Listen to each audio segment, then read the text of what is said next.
Saat Sergei mengarungi sungai dengan perahu mendekati air terjun, dia merenungkan sifat filosofis dari hubungan dan mengingat awal mulanya 3 tahun sebelumnya. Sergei, seorang arsitek, bergegas melewati taman dengan model arsitektur yang menakjubkan dalam genggamannya. Dia terlambat untuk bertemu dengan sahabatnya Foko dan calon klien yang dapat mendapatkan kontrak pertama mereka. Setelah menyadari rutenya yang salah, Sergei Sikoro tidak sengaja terpeleset, mengakibatkannya bertabrakan dengan Marina saat modelnya terbang. Sergei langsung terpikat dengan kecantikan Marina dan membantunya mengumpulkan barang-barangnya.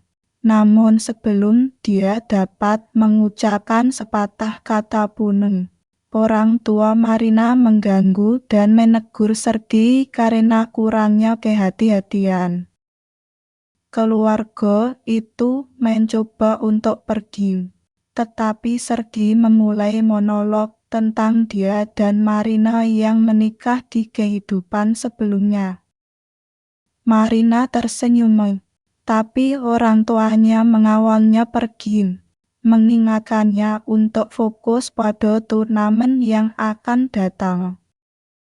Saat itu, hujan mulai turun, dan Foko melalui telepon mengingatkan Sergei bahwa mereka tidak punya banyak waktu tersisa. Meskipun demikian, Sergei memandang pertemuan Marina sebagai tanda takdir. Jadi dia memerintahkan Foko untuk memulai tanpa kehadirannya. Selanjutnya, Sergei mengejar keluarganya. Namun dia ditolak masuk ke zona kompetisi. Kebetulan Marina adalah pemanah profesional. Dan jika dia menang di turnamen regional hari ini, dia bisa bersaing di Olimpiade dalam beberapa tahun. Dia sangat terampil dan dengan cepat mengumpulkan poin dengan tendangannya yang berbakat. Tidak terpengaruh oleh hujan yang turun. Namun pesaingnya sama-sama terampil dan mereka segera mencapai kebuntuan. Sementara itu, Sergei berusaha mencari jalan masuk alternatif ke area tersebut. Secara berkala memeriksa Marina melalui celah di dinding. Setelah menemukan tempat sampah besar, dia memanjat ke atasnya, melompati tembok, dan kemudian mulai berlari melewati semak. Akhirnya, dia muncul di zona kompetisi, hanya untuk mengalihkan perhatian Marina selama upaya terakhirnya, mengakibatkan dia malah menembak bahunya, menyebabkan dia kalah. Marina bergegas membantu Sergei namun dia tampak tidak terpengaruh oleh rasa sakitnya. Sebaliknya, dia mulai berbicara tentang visi yang dia miliki tentang kehidupan pernikahan yang bahagia dengan Marina. Tak lama kemudian, petugas medis tiba dan membawa Sergei pergi dengan ambulans, meyakinkan Marina untuk tidak khawatir karena Sergei akan dalam keadaan sehat untuk pernikahannya. Belakangan, Sergei kabur dari rumah sakit hanya untuk melamar Marina. 3 tahun kebahagiaan pernikahan berlalu. Namun tak lama kemudian situasi mulai memburuk. Sergei, seorang workaholic, gagal muncul di hari jadi mereka. Marina, setelah menyiapkan makan malam romantis, akhirnya membuang kuenya ke tempat sampah. Di firma tersebut, Sergei dan Vogel mengungkapkan bahwa mereka telah berjuang selama 3 tahun untuk mengamankan proyek ini dan inilah akhirnya peluang Sergei untuk menjadi arsitek utama. Oleh karena itu ia bekerja hingga larut malam saat diperlukan. Setelah pertemuan berakhir, dia segera kembali ke apartemen dengan bunga dan permintaan maaf, menjelaskan pentingnya proyek ini. Namun, Marina telah meninggalkan makan malamnya dan diasingkan di kamar tidur, yang telah dia kabur. Sergei bersikeras menjadwal ulang perayaan ke hari berikutnya dan bahkan mengundang orang tuanya untuk bergabung. Marina setuju, tapi dia tetap menurunkan Sergei ke sofa. Keesokan paginya, Marina pergi ke gym dan selama berolahraga, dia mendengar temannya menggerutu tentang perubahan drastis suaminya dan kebiasaannya membawa ponsel ke kamar mandi, yang memicu keraguan akan perselingkuhan dalam dirinya. Hal ini membuat Marina merefleksikan status hubungannya dengan Sergei. Belakangan, Marina dan Sergei merayakan hari jadi mereka bersama orang tuanya. Saat ayahnya mencoba membacakan surat sepenuh hati yang dia tulis untuk pasangan itu. Alamatnya terpotong oleh telepon Sergei yang berdengung, mendorongnya untuk minta diri ke ruangan lain untuk menjawab panggilan masuk. Kesal, Marina segera mengambilnya, mengingatkannya akan janjinya untuk menjaga kesopanan. Ayahnya mencoba sekali lagi, tapi telepon Sergei menyala dan dia meninggalkan meja lagi. Sadar usaha mereka sial, orang tua Marina keluar. Selanjutnya, Marina yang marah mencoba menghadapi Sergei, tapi dia lolos dari balkon untuk melanjutkan percakapan teleponnya. Akhirnya, dalam keputusasaan, Marina mengemasi koper dan meninggalkan apartemen untuk mencari perlindungan bersama orang tuanya.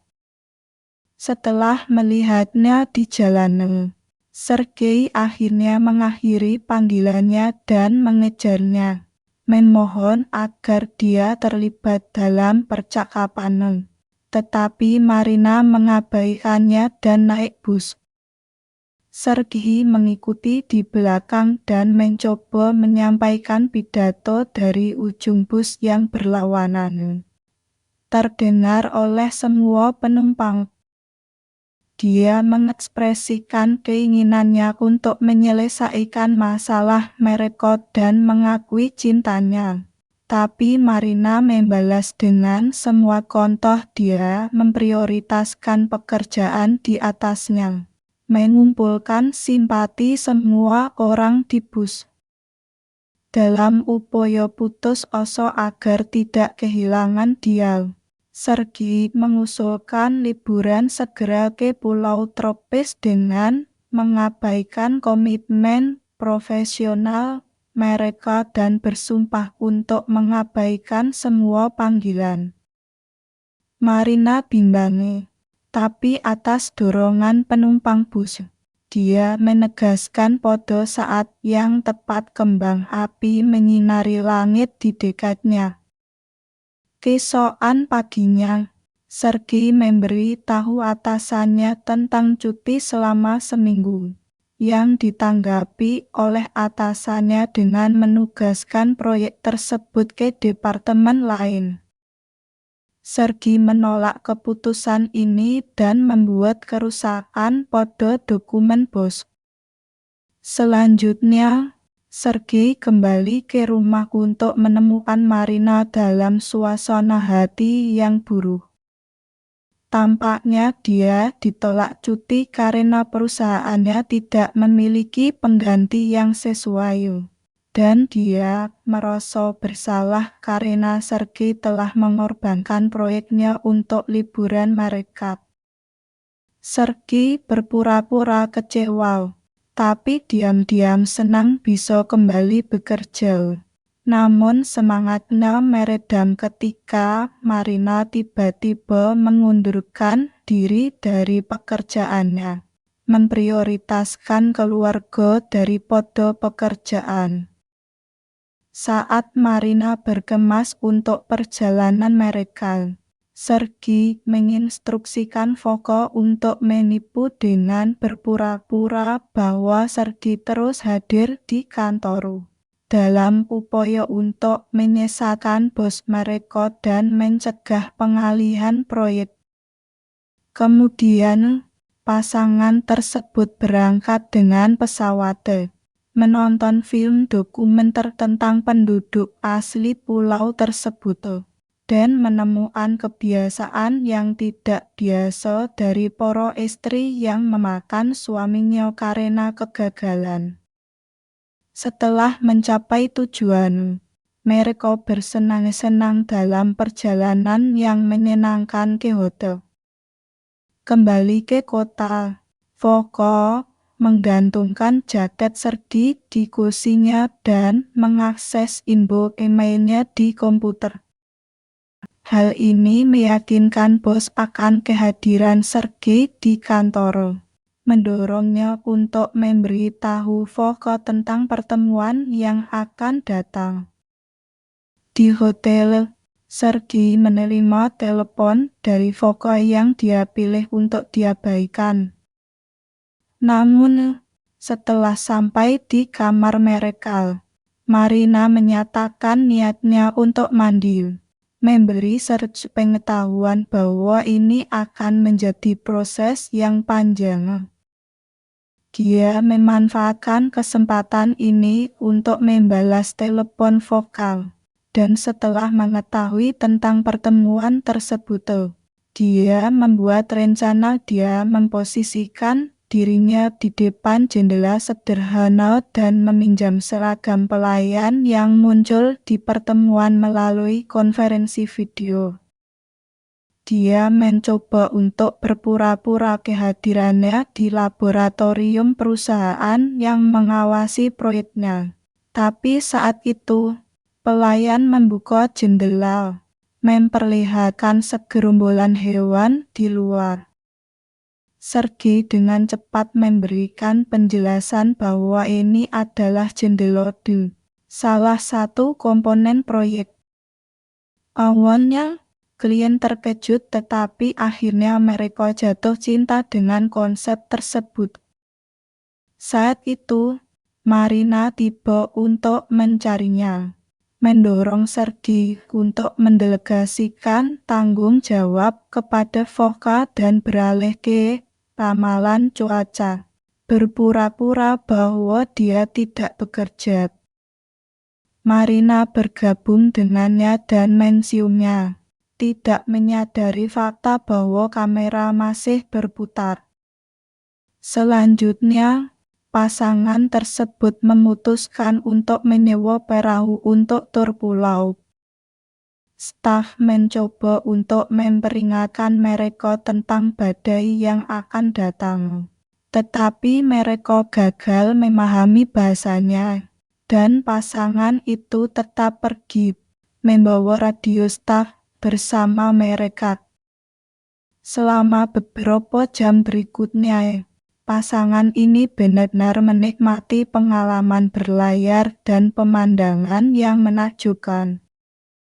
Setiap kali telepon Sergei berdering, dia mengabaikannya, fokus sepenuhnya pada istrinya. Sayangnya, kegembiraan Sergei membawanya berlayar melampaui batas aman, dan tak lama kemudian badai menyusul mereka. Mereka menavigasi sebaik mungkin di tengah ombak yang ganas, dengan kilat yang terus-menerus membelah langit. Akhirnya, badai mereda. Namun pasangan tersebut mendapati diri mereka terdampar di antah-berantah tanpa tahu cara untuk kembali. Saat itu, Sergi melihat pulau terdekat dan berpura-pura bahwa itu adalah tujuan mereka selama ini. Mereka mengarahkan perahu menuju pulau, dan Sergi menyajikan ini sebagai kejutan bagi Marina, karena mereka sekarang dapat memulai petualangan sejati. Dia juga menyarankan agar dia beristirahat saat dia pergi mencari buah. Namun kenyataannya, dia sedang mencari lokasi di pulau di mana dia bisa mendapatkan sinyal telepon. Setelah mengembara tanpa tujuan tanpa hasil, dia memutuskan untuk menggunakan ikat pinggangnya untuk memanjat pohon hingga dia berada pada ketinggian yang cukup untuk akhirnya menerima sinyal. Dia menghubungi Foko dan menemukan bahwa dia marah karena seluruh kantor penasaran tentang bagaimana mereka akan menginstal jendelot, yang menambah kekacauan. Mereka menyaksikan dia dan Marina berbagi ciuman di depan kamera, dan mereka menuntut kehadiran Sergi untuk pertemuan kisoan paginya. Pada saat itu, Marina berhenti berenang dan mendongak untuk melihat Sergi di pohon. Jadi dia mendekat untuk menyelidikinya. Dia tiba tepat pada waktunya untuk mendengar dia memberitahu Foko bahwa penting bagi Marina untuk tetap tidak menyadari hal ini. Tak tahu dia akan membuat hidupnya sengsara. Saat kecurigaan perselingkuhan mulai muncul, Marina memanggil nama Sergi, dan dia berpura-pura memanjat pohon untuk mengambil kelapa. Di malam hari, pasangan itu berbagi momen mesra di dekat api unggun. Namun bahkan dalam mimpinya, Sergi berbicara tentang pertemuan yang harus dia hadiri kisoan paginya.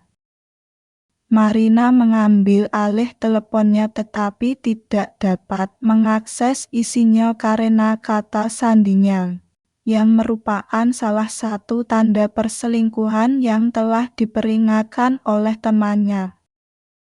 Kemudian, dia mengamati perahu itu, memunculkan ide baru. Keesokan paginya, Sergi dengan panik melompat ke laut setelah menyadari bahwa perahunya hilang, dan tampaknya ponselnya juga hilang. Marina menggodanya atas reaksinya, mengingatkannya bahwa dia telah mengklaim tempat ini sebagai tempat wisata populer dan karenanya tempat tersebut harus segera ditemukan oleh wisatawan. Kemudian, Marina mengumumkan dia akan pergi mencari makanan, dan Sergi membuntutinya, mengungkap lokasi rahasia di mana dia menyembunyikan kapal tersebut, mengungkapkan bahwa dia memiliki satu-satunya kunci untuk mengoperasikannya. Mereka kemudian menikmati piknik kecil dengan barang-barang yang telah mereka kemas untuk perjalanan.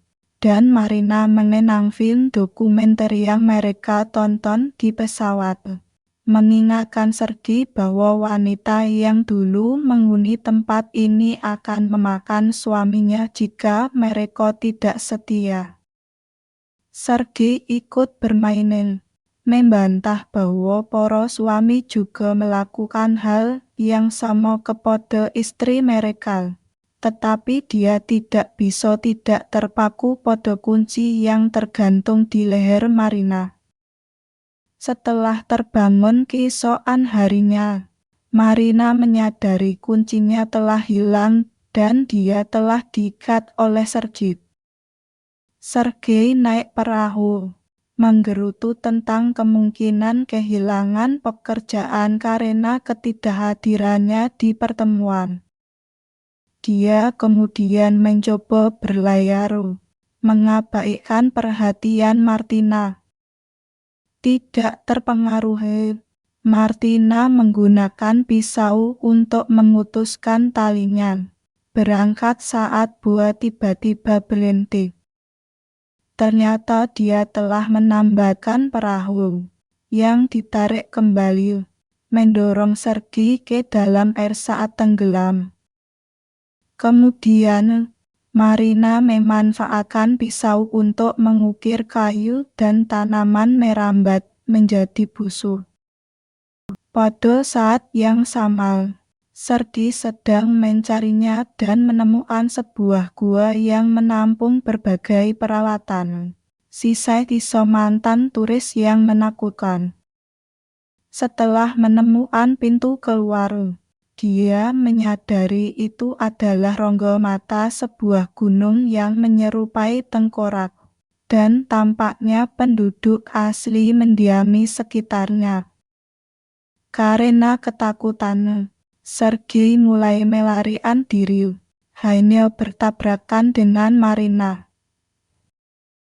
Sebelum dia dapat memberitahu dia tentang kehadiran kanibal yang terdokumentasi, Marin mulai menembakkan panah ke arahnya.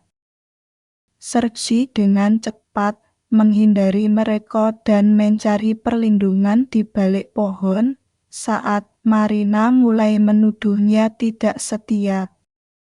Sergei terus mencoba memperingatkannya tentang penduduk asli dan melemparkan kelopak untuk mencegah anak panah terbarunya.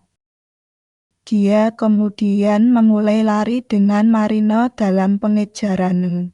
Menembakkan panah lain yang berhasil dia hentikan tepat pada waktunya dengan menggunakan cabang.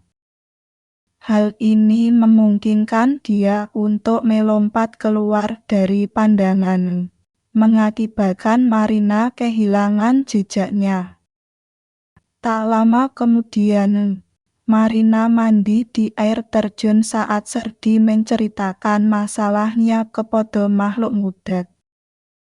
Akhirnya, kelelahan menguasainya dan dia pingsan, di mana dia memakan tanaman simin pertama yang dapat dimakan yang dia temui.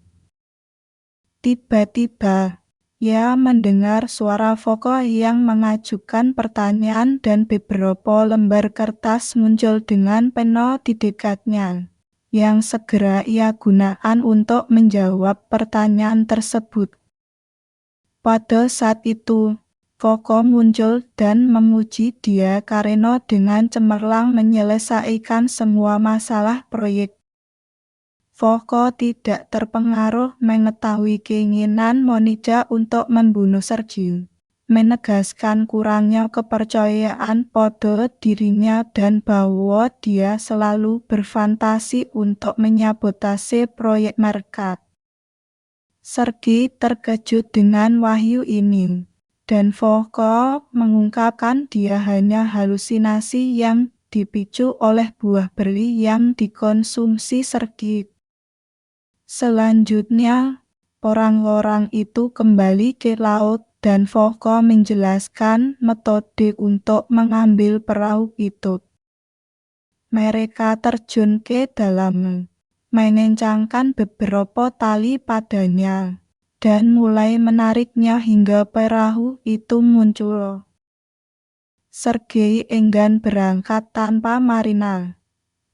Namun, dia muncul saat itu dan sebuah anak panah menembakkan anak panah yang mengenai perahu. Saat Foka hilang, Sergei berlari untuk berlindung di belakang perahu dan mencoba membujuknya untuk berangkat bersama. Namun Marina meluncurkan anak panah yang menyala dan perahu mulai menyala. Sergei memanfaatkan kesempatan ini untuk melarikan diri dan melanjutkan omelannya tentang masalahnya terhadap hewan. Sementara itu, Marina menemukan jebakan dan mayat seorang turis tua, membenarkan keberadaan penduduk asli tersebut. Berbicara tentang penduduk setempat, sepasang dari mereka sedang mengumpulkan sumber daya di dekatnya, dan Sergei memanfaatkan kesempatan tersebut untuk mencuri perahu mereka dan melarikan diri melalui sungai. Setelah berenang dengan panik selama beberapa jam, Sergei mencapai pantai dan mulai mengonsumsi buah beri sekali lagi, berharap buah beri itu akan memicu kemunculan kembali vokap. Namun, yang terwujud adalah ayah Marina yang mulai menegur Sergei atas penanganan Marina, seorang penduduk asli yang bersembunyi di semak mengamati semua ini. Dan karena dia tidak dapat menemukan pria tua itu, dia yakin Sergei telah kehilangan akal sehatnya. Setelah perdebatan sengit, ayah Marina memberitahu Sergei bahwa tanggung jawabnya adalah melindungi istrinya. Oleh karena itu, Sergei harus membuat Marina pingsan dan menempatkannya di perahu untuk melarikan diri bersama. Para pria berusaha ke dalam hutan dan melihat Marina di dekatnya, memimpin Sergei dengan hati-hati mendekatinya dari belakang, memastikan dia tidak menyadarinya saat dia berputar. Dia enggan menyerang, tapi sang ayah bertahan sebelum menghilang, mendorong Sergei untuk menyerang Marina menggunakan cabang untuk membuatnya tidak sadar.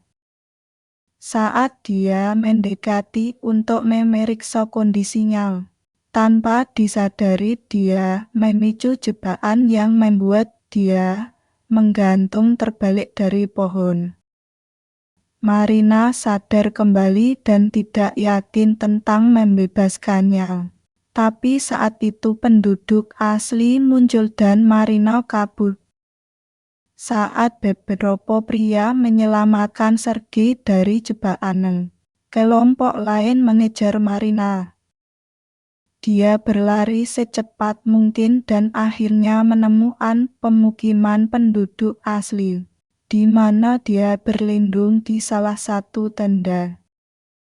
Para pemburu tiba segera dan mulai mencari Marina di seluruh desa, sementara seorang wanita pribumi mengomel tentang ketidakhadiran suaminya yang terus-menerus.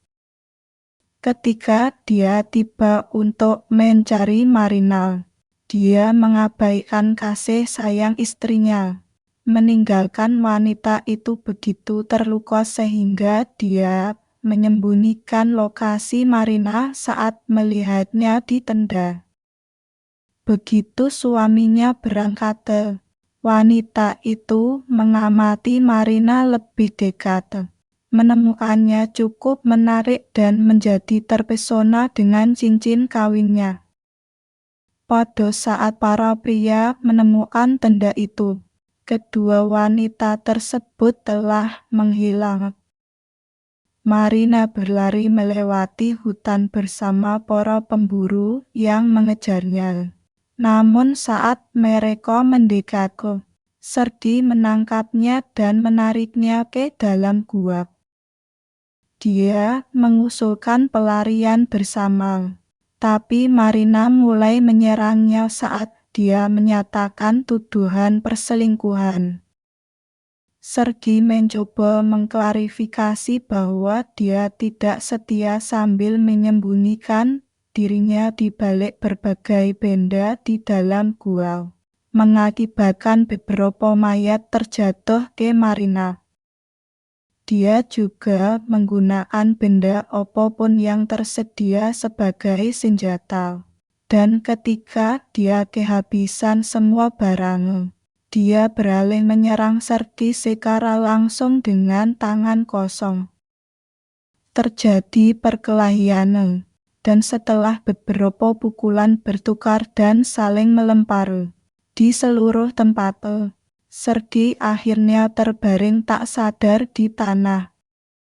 Prihatin, Marina mulai memberikan dan ketika Sergei tidak menanggapi, dia menangis saat dia memukul dadanya karena putus asa. Ini akhirnya membangunkannya. Selanjutnya, pasangan itu melarikan diri bersama melalui hutan, dan Sergei sampai pada kesimpulan bahwa mereka harus bercerai.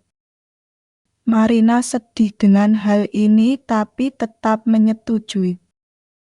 Mereka mulai saling menghina, menyoroti bahwa seandainya mereka tidak bertemu, Sergei sudah menjadi kepala arsitek dan Marina akan bersaing di Olimpiade.